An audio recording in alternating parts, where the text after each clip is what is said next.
Hello guys, good morning. Nandito ako ngayon sa isang mahabang pipeline. Ayun, pinabago ko yung reference marking kasi masyadong confusing. So, ayan, nabago na.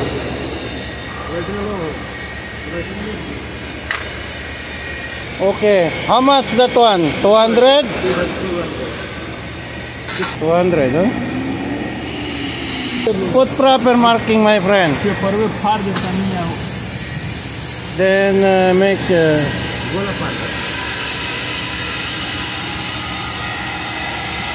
this is the work point, okay? Then everything is okay, no?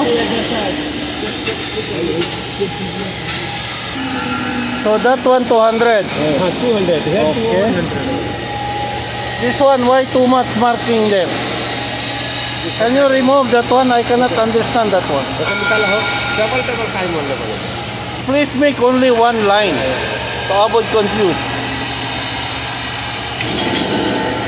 Center line.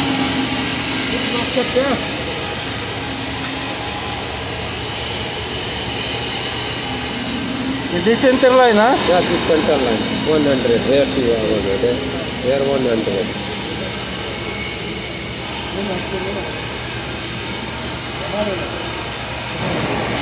Ayan guys, nandito yung mga andito yung surveyor ko, Saudi surveyor na tinitraining ko. Tinuturo ko kung paano tamang pag-instruction ng work ko. Ayan, pinabago ko yung mga mark.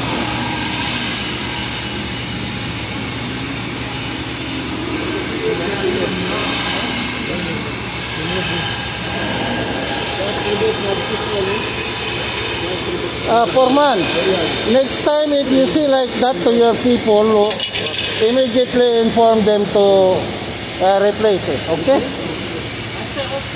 You understand, no? Barabar?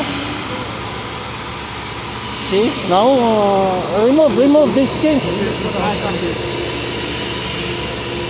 This one is already okay. Now I want to check all.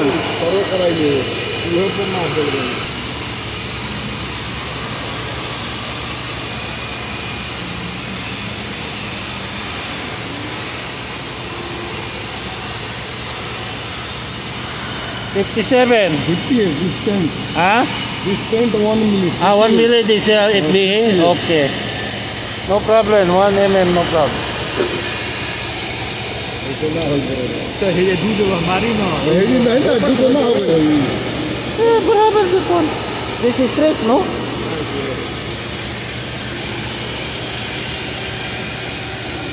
So now mark 200 in between.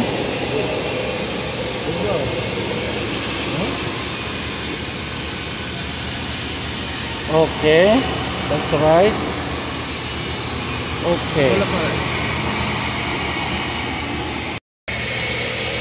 That one. First check the center line.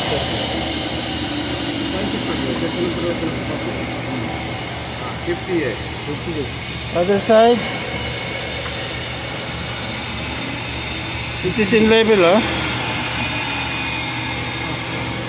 Okay? Okay. Now. So like that, huh? Okay, on the other end, we will go to on the other end. Mahaba yung guys, oh. Mula doon, hanggang doon, oh. Hanggang doon, sa dulo. Doon. Ito yung instrument ng ating surveyor. Mahaba ito, guys. Ang mga pipe na ito, guys, ilalagay ito sa ilalim ng dagat, guys. Yan ang mga materials na kukunin nila dan nila ipapadaan yan.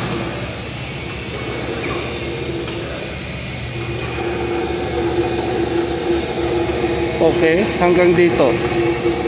Ayan.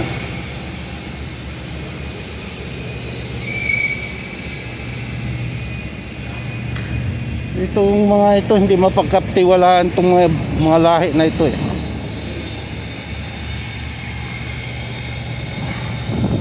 Check the center line.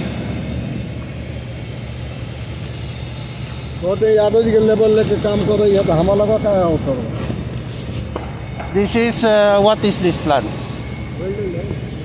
Huh? What plants this one, Abdullah? This one welding. Oh. Next time your bicycle you put in the safe, huh? Because safety will catch you. They will mark your name.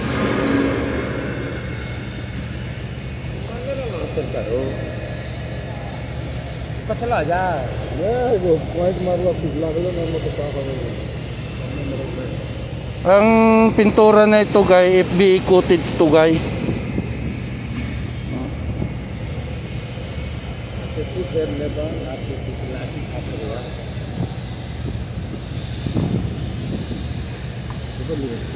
Tapos dito, guys, concrete ito, guys, concrete. Yan. CWC. Concrete weight coating. Ito, guys, ito yung pang-ultra ng corrosion. Anode. Ayan.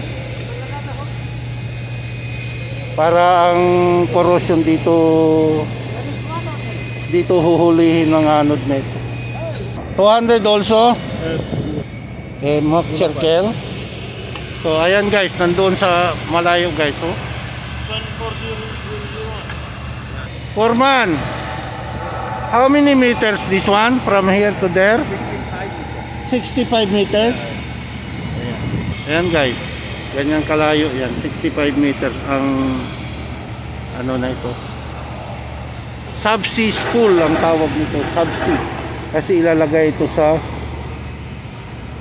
lalim ng dagat. Ayan, guys, nagsisit up na yung ano ko, surveyor ko.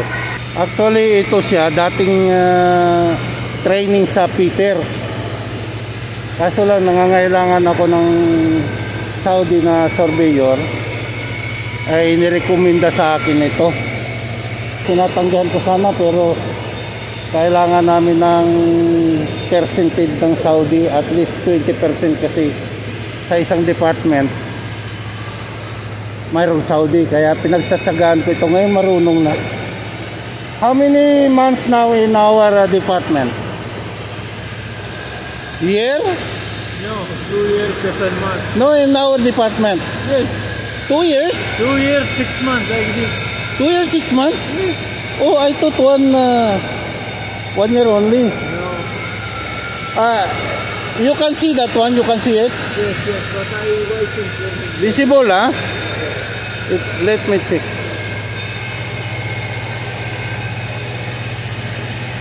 Okay.